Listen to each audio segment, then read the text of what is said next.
Cabinet నిర్వహణపై సందిగ్ధత నెలకొంది. ఈరోజు భారీ ఎజెండాతో తెలంగాణ కేబినెట్ భేటీ కావడానికి ప్లాన్ చేశారు. కానీ కేబినెట్ మీటింగ్కు ఈసీ పర్మిషన్ ఇంకా రాలేదు.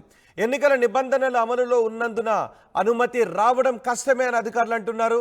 ఇప్పటికే కేబినెట్ భేటీ కోసం ఈసీ అనుమతి కోరింది తెలంగాణ ప్రభుత్వం.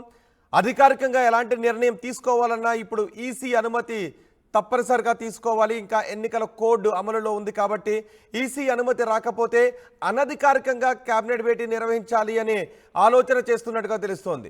కేబినెట్ భేటీలో కీలక నిర్ణయాలు తీసుకుంటారని ముందు సమాచారం. అయితే స్కెడ్యూల్ ప్రకారం సాయంత్రం 4 గంటలకు కేబినెట్ భేటీ కావాలి. అయితే ఈసీ అనుమతి ఇస్తుందా లేదా అనే ఉత్కంఠ కొనసాగుతోంది. ఈసీ అనుమతి ఇవ్వకపోతే అనధికారికంగా మంత్రిమండలి సమావేశమయ్యే అవకాశం కనిపిస్తోంది. మా ప్రతినిధి మధుతో మాట్లాడదాం. మధు, ఈసీ అనుమతి ఇచ్చే అవకాశం ఉందా తెలంగాణ కేబినెట్ భేటీకి? ఒకవేళ ఈసీ అనుమతి ఇవ్వకపోతే ఏం చేయబోతోంది మంత్రిమండలి? ఎగ్జాక్ట్లీ జూన్ 4 వరకు ఎన్నికలు కూడా అమల్లో ఉంది కాబట్టి ఎలాంటి కొత్త నిర్ణయం రాష్ట్ర ప్రభుత్వం తీసుకోవడానికి అవకాశం లేదు. అంటే కొత్త స్కీమ్ కానీ కొత్త ఇంప్లిమెంట్ చేయడానికి కానీ కొత్త నిర్ణయాత్మకమైనటువంటి ప్రభుత్వం తీసుకునేటువంటి నిర్ణయాలు ఏవి కూడా కేబినెట్ ఆమోదించి తీసుకోవడానికి అవకాశం లేకుండా ఉన్నటువంటి సిచ్యువేషన్. ఇప్పటికే రాష్ట్ర ప్రభుత్వ తరఫు నుంచి ఈసీకి కేబినెట్ భేటీ నిర్వహించుకోవడానికి అనుమతి ఇవ్వాల్సిందిగా లేఖ వెళ్ళినట్టుగా సమాచారం అందుతా ఉంది. కానీ ఈసీ ఇప్పటికీ దీనిపైన స్పందించినట్టుగా తెలుస్తా ఉంది. పూర్తి స్థాయిలో మరి ఈసీ పర్మిషన్ ఇచ్చేటువంటి అవకాశం లేదు. ఎందుకంటే మిగతా రాష్ట్రాల్లో కూడా ఎన్నికలు ఉన్నాయి. ఇక్కడ కాంగ్రెస్ ప్రభుత్వం ఉంది. ఇక్కడ తీసుకునే నిర్ణయాలు కూడా అక్కడ చర్చకు వచ్చే అవకాశం ఉంటుంది. కాంగ్రెస్ ప్రభుత్వం, కాంగ్రెస్ పార్టీ దేశవ్యాప్తంగా జాతీయ పార్టీగా ఉంది కాబట్టి ఇలాంటి అవకాశం ఉండకపోవచ్చు. సో కానీ ఈసీ అనుమతి లేకుంటే కేబినెట్ జరిగేటువంటి అవకాశం ఉందా లేదా అనేటువంటి దానిపైనే ప్రస్తుతం ఉత్కంఠ కొనసాగుతుంది. యాజ్ పర్ షెడ్యూల్ అయితే ఈ రోజు సాయంత్రం 4 గంటలకు రాష్ట్ర కేబినెట్ భేటీ కానుంది. పలు కీలకమైనటువంటి అంశాలపైన వాళ్ళు నిర్ణయం తీసుకోనున్నారు. ఇప్పటికే రాష్ట్ర ప్రభుత్వం చాలా స్పష్టతనిచ్చే ప్రయత్నం చేసింది. ఒక నోట్ విడుదల చేసింది మీడియాకు చాలా స్పష్టంగా. త్వరలోనే కొన్ని కీలకమైనటువంటి అంశాలపైన రాష్ట్ర ప్రభుత్వం నిర్ణయం తీసుకోనుంది అనేటువంటిది. ఆదాయ వనరులను పెంచుకోవడం కావచ్చు, తర్వాత మేడిగడ్డ సుందిళ్ళకి సంబంధించినటువంటి ప్రాజెక్టు అంశాలపైన నేషనల్ డ్యామ్ సేఫ్టీ ఇచ్చినటువంటి అథారిటీ ఇచ్చినటువంటి మధ్యంతర ఉత్తర్వు పైన నిర్ణయాలు తీసుకోవడం కావచ్చు, తర్వాత ప్రొక్యూర్మెంట్ ధాన్యం సేకరణకు సంబంధించినటువంటి అంశంలో ధాన్య సేకరణ పైన దృష్టి పెట్టాలి.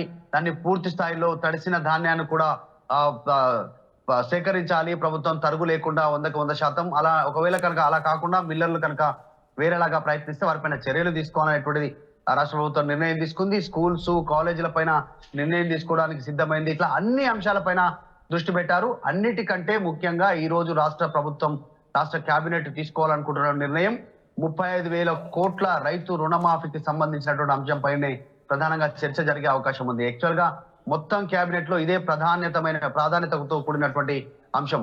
కానీ మరి ఈ రోజు రాష్ట్ర కేబినెట్ జరుగుతుందా, అఫీషియల్ గా జరగదా అనేటువంటి దానిపైనే సందిగ్ధత కొనసాగుతా ఉంది. ఎట్టి పరిస్థితుల్లో ఈసీ సాయంత్రం వరకు పర్మిషన్ ఇచ్చేటువంటి అవకాశం ఉండకపోవచ్చు. ఎన్నికలు కూడా అమల్లో ఉంది కాబట్టి అనేటువంటిది చర్చ కొనసాగుతా ఉంది. కాస్త దూరంగా వెళ్తా ఉన్నారు ముఖ్యమంత్రి రేవంత్ రెడ్డి. ప్రభుత్వ నిర్ణయాలను చాలా వేగంగా ప్రజల కోసం తీసుకోవాలి అనేటువంటి దిశగా వెళ్తున్నారు అనేటువంటిది పార్టీ చెప్పే ప్రయత్నం చేస్తా ఉంది. కానీ చివరాఖరికి ఒకవేళ ఈసీ అనుమతి లేకుంటే మాత్రం ప్రభుత్వం కేవలం మంత్రుల సమావేశంగా దీన్ని నిర్వహించి తీసుకున్నటువంటి నిర్ణయాలను ఫోటోలు, వీడియోలు బయటికి విడుదల చేయకుండా, అంటే ఇది రాష్ట్ర కేబినెట్ అధికారికంగా జరిగిందనేటువంటిది అలా సమాచారం ఇవ్వకుండా లోపల అంతర్గతంగా చర్చించిన తర్వాత సమాచారాన్ని మీడియాకు చేరవేసే అవకాశం ఉంది. దీంట్లో ఇందాక మాట్లాడుకున్నటువంటి అన్ని అంశాలను వారు రాష్ట్ర ఆదాయ మార్గాలను పెంచుకోవడము, భూముల అమ్మకానికి సంబంధించి ఎల్ఆర్ఎస్, తర్వాత బీఆర్ఎస్ సంబంధించి స్టాంప్ డ్యూటీ కావచ్చు, 35,000 కోట్ల రైతు రుణమాఫీకి సంబంధించిన నిధుల సేకరణ కావచ్చు, ప్రత్యేక కార్పొరేషన్ కావచ్చు, బ్యాంకు అధికారులతో మాట్లాడడానికి త్వరితగతిన ఏ రకంగా పూర్తి చేయాలి అనేటువంటి అంశాలతో పాటు వీటన్నిటిపైన చర్చించే అవకాశం ఉంది. సో ఈ నిర్ణయాలన్నీ కూడా అధికారికంగా రాష్ట్ర కేబినెట్ సమావేశం అయింది అనేటువంటిది చెప్పకుండా అంతర్గతంగా చర్చించుకునేటువంటి అవకాశం కనిపిస్తా ఉంది. ప్రస్తుతం ఈసీ అనుమతి లేకపోవడంతో రాష్ట్ర కేబినెట్ భేటీ పైన ప్రస్తుతం అంటే అనధికారికంగానైనా ఈసీ అనుమతి రాకపోతే అనధికారికంగానైనా స్కెడ్యూల్ ప్రకారం సాయంత్రం 4 గంటలకు మంత్రిమండలి సమావేశం అవకాశం ఉందా? ఎగ్జాక్ట్లీ, ఖచ్చితంగా. నిన్న ఆల్రెడీ ముఖ్యమంత్రి రేవంత్ రెడ్డి భేటీ అయ్యారు, మొన్న కూడా భేటీ అయ్యారు. వరుసగా కేబినెట్ సమావేశాలు అధికారికంగా కాకుండా ఆల్రెడీ సెక్రటేరియట్ లో ఆయన కొద్దిమంది అధికారులతో శాఖాపరమైనటువంటి అంశాలపైన భేటీ అవుతా ఉన్నారు. కొత్త స్కీమ్స్, కొత్త ప్రాజెక్టులు మాత్రం తీసుకోవడానికి అవకాశం లేదు. ఎందుకంటే ఇప్పుడు ఎన్నికల కూడా అమల్లో ఉంది కాబట్టి రైతు రుణమాఫీ కోసం 35,000 కోట్ల రుణమాఫీ చేయనుంది ఒకటే దఫాలో అనేటువంటి అంశాన్ని మాత్రం వీరు ఎక్కువగా అధికారికంగా చెప్పడానికి అవకాశం లేదు. సో దానిపైనే రాష్ట్ర ప్రభుత్వం ఆలోచన చేస్తా ఉంది. ఈసీ అనుమతి ఇస్తుందా లేదా అనేటువంటిది ఇప్పటికే లేఖ రాశారు కాబట్టి ఈసీ అనుమతి ఇవ్వకుంటే అంతర్గతంగా ఈసీ అనుమతి లేకున్నప్పటికీ కూడా మంత్రుల సమావేశం పేరిట సాధారణంగా భేటీ కావచ్చు. కాబట్టి రాష్ట్ర కేబినెట్ భేటీలో తీసుకునేటువంటి నిర్ణయాలు చాలా నిర్ణయాత్మకంగా ఉంటాయి, చాలా పవర్ఫుల్ గా ఉంటాయి.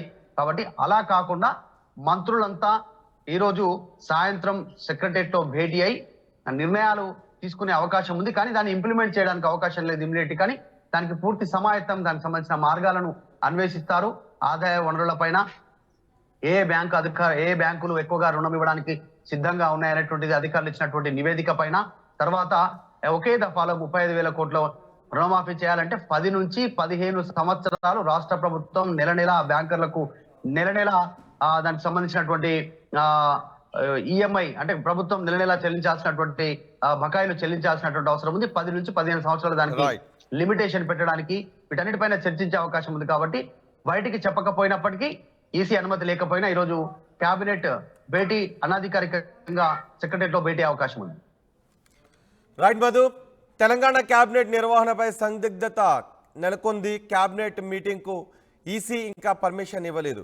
ఎన్నికల నిబంధనలు అమల్లో ఉన్నందున అనుమతి రావడం కష్టమని అధికారులు అంటున్నారు. ఇప్పటికే క్యాబినెట్ భేటీ కోసం ఈసీ అనుమతిని కోరింది ప్రభుత్వం. అధికారికంగా ఎలాంటి నిర్ణయం తీసుకోవాలన్నా ఈసీ అనుమతి తప్పనిసరి. ఈసీ అనుమతి రాకపోతే అనధికారికంగా నిర్వహించే అవకాశం కనిపిస్తోంది. క్యాబినెట్లో కీలక నిర్ణయాలు తీసుకుంటారని ముందు నుంచి ప్రచారం జరిగింది. స్కెడ్యూల్ ప్రకారం సాయంత్రం 4 గంటలకు క్యాబినెట్ భేటీ ఉండాలి.